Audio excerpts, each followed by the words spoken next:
Hello बच्चों, let's read this question. So this question says, if the mass of the earth is 6 into 10 to the power 24 kg and that of the moon is 7.4 into 10 to the power 22 kg, if the distance between the earth and moon is given कर रखी है, calculate the force exerted by the earth on the moon. आपको ये बता रहा है, force बताना है कि जो आपका अर्थ मून पर एक्सर्ट कर रहा है उस फोर्स को कैलकुलेट करना है।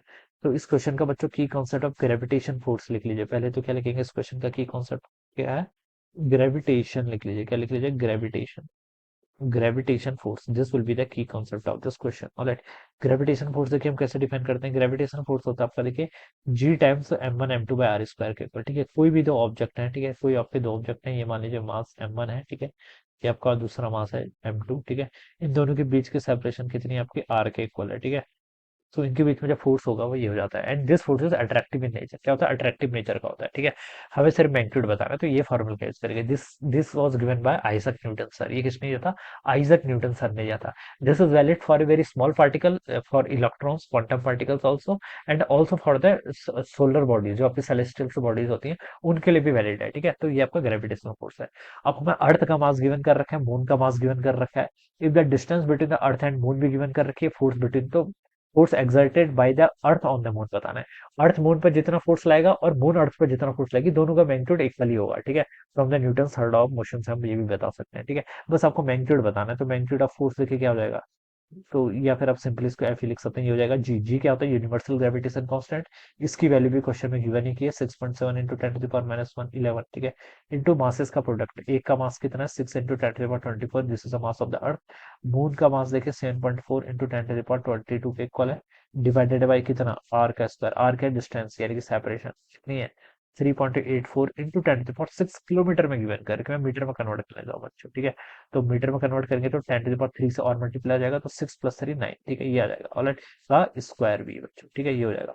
अब बच्चों देखिए, बस अब इसको आप क्या कर लीजिए, यहाँ से थोड़ा सा मल्टीप्लाई कर लेते हैं, ठीक है। तो मल्टीप्लाई करके देखिए क्या आ रहा है, ऊपर आपका न्यूमरेटर में 6.7 इंटू, देखिए 6 इंटू आपका 7.4, ठीक है।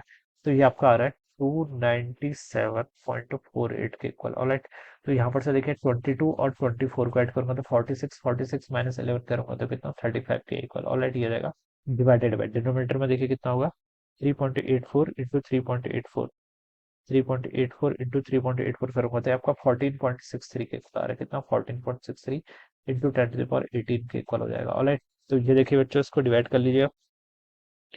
ये आपका आ रहा है 297.48 डिवाइडेड बाई 14.63, ठीक है। तो ये आपका 20.333 के इक्वल आ रहा है। कितना, 20.33, और ये आपका ऊपर रहेगा तो 10 to the power 17 के इक्वल, ठीक है। ये फोर्स है, तो उसकी यूनिट क्या होनी चाहिए, न्यूटन होनी चाहिए, ठीक है, न्यूटन होनी चाहिए। तो this should be the answer, ये इसका आंसर होना चाहिए। फिर क्या होना चाहिए बच्चों, this should be the answer of this question. कितना, 20 इंटू 10 to the power, कुछ रॉन्ग हुआ है क्या बच्चों। देखिए पहले तो आंसर वैसे ही रॉन्ग हो गया है ऑप्शंस में, क्योंकि केजी में यूनिट दे रखी, तो ये तो मास होती है, तो ये तो सबसे पहले न्यूटन होगा, पहले की बात तो ये है, ठीक है। और वैल्यूज आपने देखिए मास की सही रखी है, 6.7 टू 10 to the power -11, ठीक है। मास m1 6, अर्थ का मास भी इतना ही होता है, मून का भी बिल्कुल करेक्ट ही है दे रखा है, ठीक है। 3.84 into 10 to the power 6 kilometre को मैंने मीटर में कन्वर्ट कर लिया, 10 to the power 9 हो जाएगा, ठीक है। का स्क्वायर हो जाएगा, ठीक है, 3.84 का स्क्वायर, 4 × 16 14.63, ठीक है। 6 × 6 = 36, 36 × 7 200 300, ठीक आ रहा है, इतना ही आएगा, ठीक है। 18 17 35, ठीक है, इतना ही आंसर आना चाहिए, ठीक है। 20, ये इसका राइट आंसर ये होगा फिर, ठीक है। This will be the answer, इस ऑप्शन को आप ये बना लीजिए, 20.33 into 10 to the power 17 Newton, this should be the right answer. ये इसका राइट आंसर है, फोर्स है ना, तो ये इसका राइट आंसर होना चाहिए, ठीक है।